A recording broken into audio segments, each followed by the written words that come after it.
Hey there, and welcome. Today, we're going to dive into something really cool, a way to build rock-solid self-esteem that doesn't rely on anyone else's opinion. It's a whole philosophy of happiness, and it's inspired by a Japanese spirit called the Zashiki Warashi. But let me ask you something first. Do you ever get that little knot in your stomach when a post doesn't get enough likes? Or maybe you find yourself waiting for that pat on the back from your boss or a friend? If your sense of self-worth is tied up in what other people think, well, you are definitely in the right place. So here's what we've got lined up. First, we'll talk about something called the approval addiction trap. Then, we'll discover the Zashiki Warashi philosophy itself. After that, I'm going to walk you through a super practical 3-step guide to actually use it. And we'll wrap up by talking about how to reclaim your own inner fortune. All right, let's jump right into section 1, the approval addiction trap.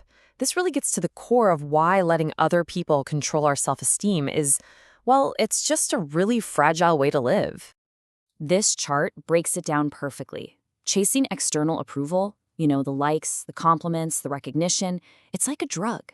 You get this temporary dopamine rush, but it wears off fast, and then you're left needing another hit. It's addictive, it's unstable, and it puts your happiness in someone else's hands. What we're aiming for is the stuff on the right, a deep internal self-esteem. Think of it like a solid foundation you build yourself. It's unshakable, it's stable, and the best part? It only depends on you. So, what's the alternative? How do we get there? Well, let's check out this really cool, ancient answer to a very, very modern problem.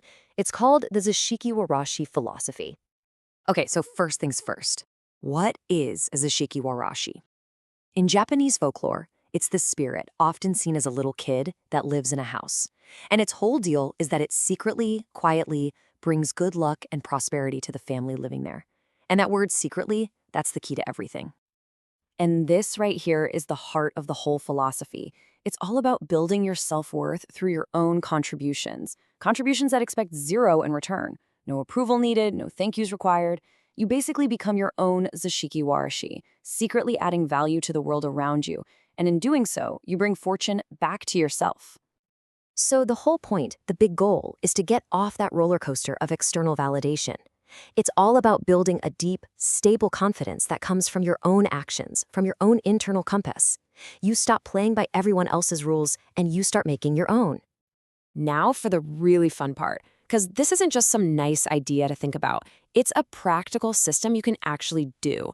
So let's get into the 3-step guide for putting this philosophy into action in your everyday life. And the system is beautifully simple. Step 1, you set unnoticed contributions. Step 2, you record those contributions, but just for you. And step 3, you prepare your mind to receive the good fortune that starts to flow back your way. Let's break each of those down. Okay, step 1 is all about setting these little Zashiki Warashi tasks. And the rule is super simple. Choose small, helpful things where you expect absolutely zero recognition. Things like refilling the printer paper at work when it's low, or organizing that messy folder of old files on your computer. That's a kindness to your future self. It could even be something like sending a helpful anonymous reply to someone online asking for advice. No one needs to know it was you. The person who developed this philosophy gives this perfect personal example. Back in his student days, he made a habit of realigning the slippers outside the restroom so they were neat and ready for the next person. He did this for years, not for a single thank you, but just for that quiet, internal pride of knowing he was doing a good thing. That is a Zashiki Warashi task. Now, step 2 is absolutely crucial. You have to record your contributions, but privately. This is how you shift the validation from out there to in here.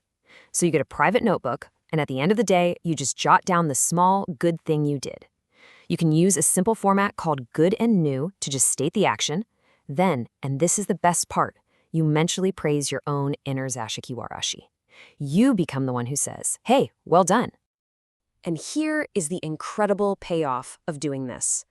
The author noticed that on really bad days, when you make a big mistake at work and you feel awful, his recovery time got so much shorter because he could look back at his little log of good deeds and see this concrete proof of his own value.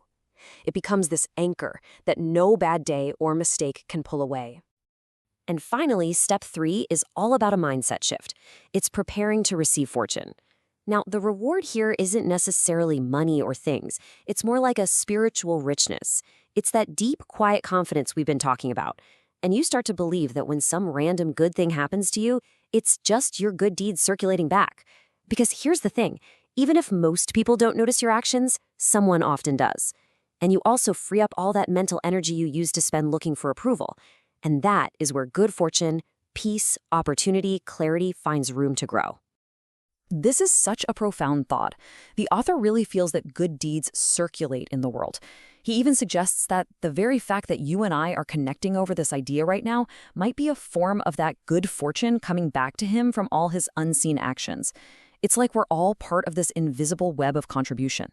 Pretty amazing, right? So, let's bring this all home in our final section. This is all about reclaiming your inner fortune and just recapping your path to that unshakable confidence we've been aiming for. So here it is, your path boiled down to 3 simple actions. Number 1, do. Start setting up those small, unnoticed contributions. Number 2, validate. Take a moment to privately record and acknowledge them for yourself. And number 3, believe. Open your mind to receiving the good fortune that naturally circulates back to you as a result. And that brings us to the final, and honestly, the most important question. Because this isn't just something to think about, it's something to do. So what's it going to be? What's the one small, unnoticed, secret Zashiki Warashi task that you are going to start doing today?